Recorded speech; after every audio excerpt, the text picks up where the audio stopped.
Good day and welcome to Elderman TV. If you're watching this video on Facebook, hit the like button, drop your comments and share.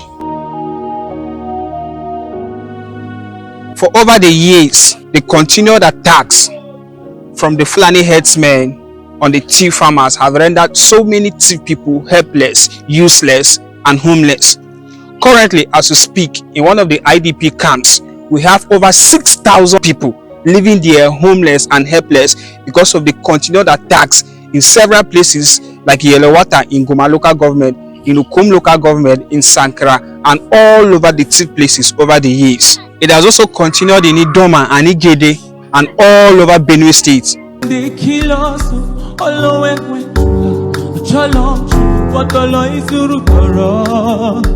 you can imprison my body.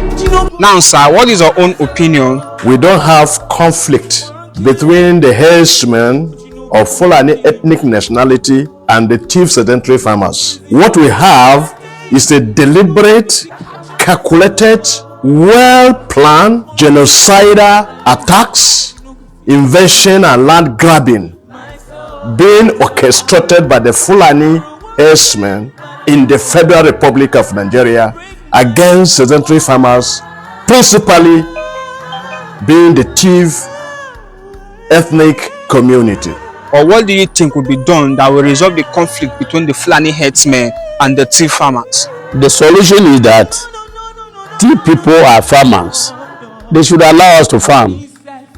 But the situation whereby they go to ancestral homes, kill us, drive us, do everything, we cannot go to the farm any longer. We are now in IDPs.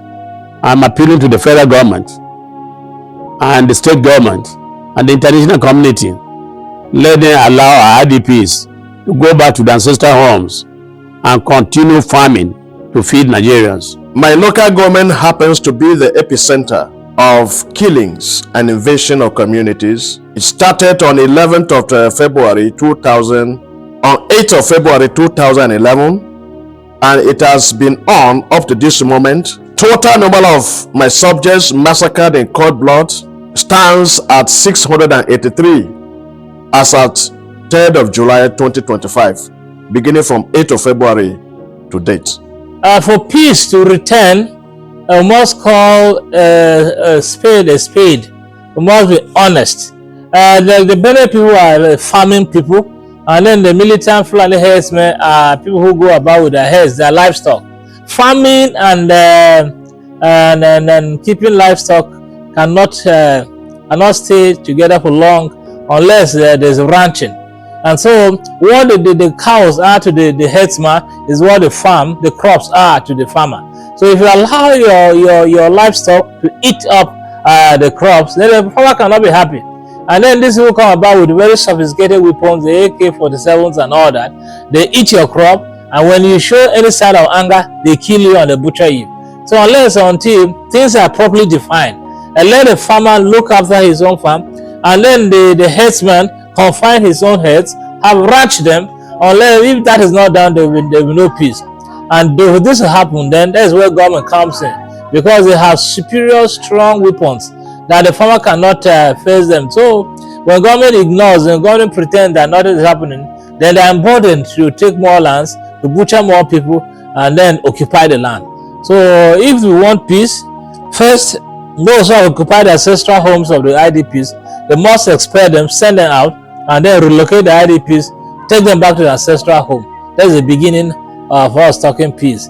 Because without that, things may be quiet, but it's just the peace of the graveyard.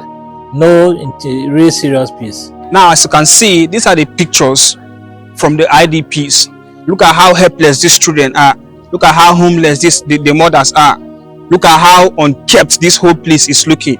This is just as a result of the conflict. So what we are trying to do is to call on the government, to call on the federal government, to call on the state government to put heads together and make sure this thing comes to an end, and to send these people back to their homes with guaranteed security so that they can continue farming to feed the nation. Because as we all know, Benue State is the food basket of the nation. It is from Benue State that we feed Nigeria. And so far as our farmers are no longer farming, it is going to be very, very difficult for Nigeria at large to see food.